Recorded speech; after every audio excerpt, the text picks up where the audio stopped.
For more than 50 years, the moon had watched in silence. No human voice had crossed the cosmic threshold since Apollo 17 returned in 1972. Then, on April 1, 2026, the night sky over Florida ignited with a new promise.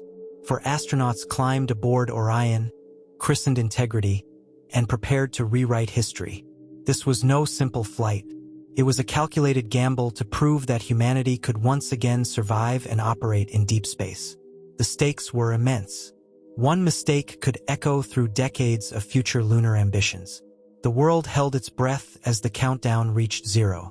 As the rocket pierced the clouds, it carried more than 4 lives. It carried the weight of every unanswered question about returning humans to the moon's vicinity.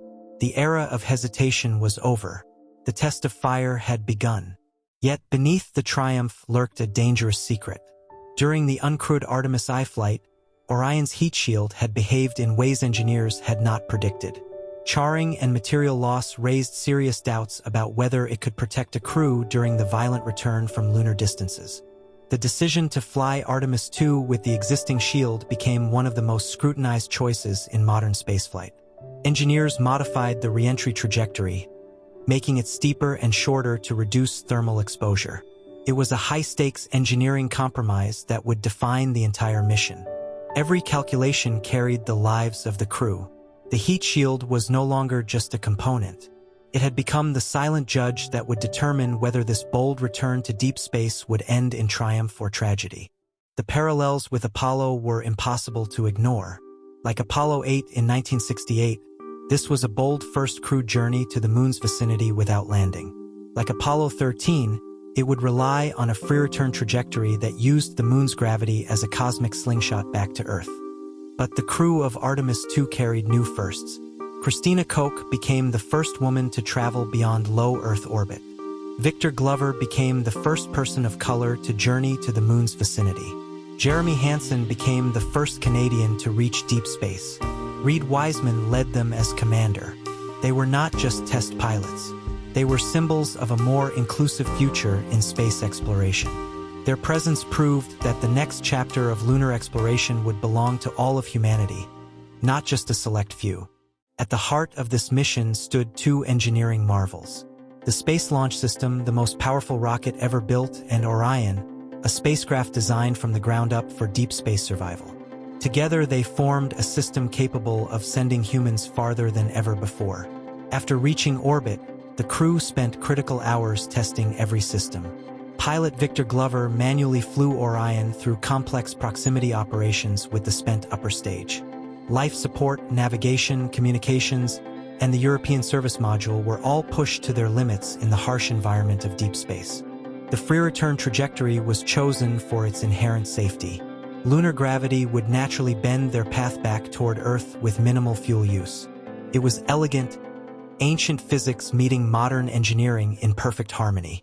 On April 6, 2026, Orion reached its farthest point from Earth, 252,756 miles, breaking Apollo 13's record by more than 4,000 miles.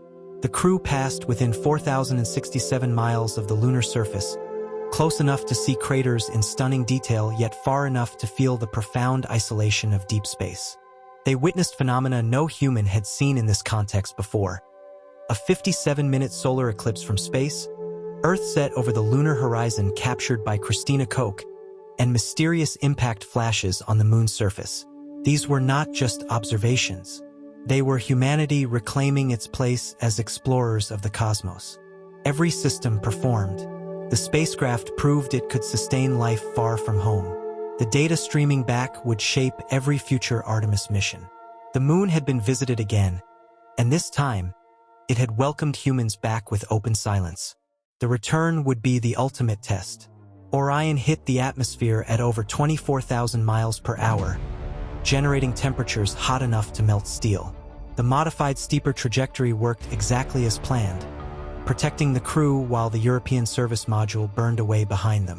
On April 10, 2026, Orion splashed down in the Pacific Ocean southwest of San Diego.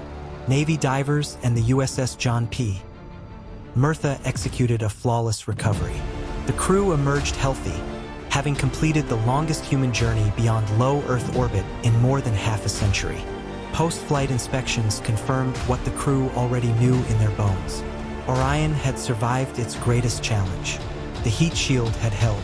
The systems had endured. Humanity now possessed a proven vehicle for deep space exploration. Artemis II was never about planting flags. It was about proving that the impossible had become repeatable. Every test passed, every system validated, every risk managed brought the dream of sustainable lunar presence one step closer to reality. The crew returned not just as heroes, but as messengers. They carried data that will protect future explorers. They carried stories that inspired millions. And they carried the quiet knowledge that the next giant leap is now within reach. The moon still waits, but now it waits with the certainty that humans will return, not as visitors, but as builders of a future among the stars. The silence has been broken. The path is open.